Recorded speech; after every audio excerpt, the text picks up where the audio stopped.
Ciao amici nottambuli! Ieri notte ho visto un bel poliziesco, morte sospetta di una minorenne. Data d'uscita 12 agosto 1975. Regia di Sergio Martino. Protagonista Claudio Cassinelli, che non delude mai, nei panni del commissario Paolo Germi. È un poliziesco abbastanza ironico, ma senza eccedere nel trash alla Giraldi.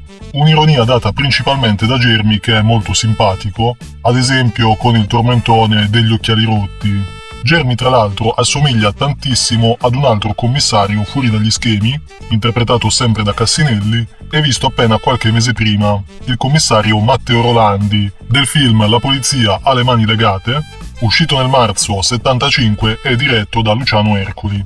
Comunque il film di oggi apre in maniera abbastanza thriller, con una ragazza assassinata da un misterioso killer con gli occhiali a specchio, che per tutto il film continua ad uccidere testimoni scomodi, entrando furtivamente nei loro appartamenti.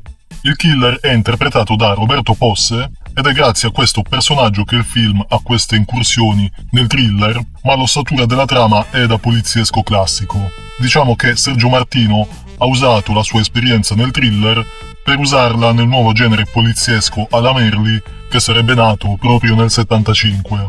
Comunque, tornando alla trama, il commissario Germi scopre un giro di prostituzione minorile e Massimo Girotti interpreta Gaudenzio Pesce, il solito vecchio riccone, insospettabile, con le mani in pasta tra droga e ragazzine. Nelle sue indagini, Germi si fa aiutare da un ragazzetto che ruba autoradio, Giannino, interpretato da Adolfo Caruso. La coppiata Germi-Giannino aumenta la dose di ironia del film, con i loro dialoghi, anche se verso il finale ci sono anche momenti abbastanza drammatici. Poi non mancano pedinamenti per le strade di Milano, inseguimenti sui tetti ad alta tensione, adatti a chi soffre di vertigini, e anche sparatorie fantasiose come quella sulle montagne russe. Molto divertenti anche gli inseguimenti in mezzo al traffico, con la 2 cavalli scassata di Germi.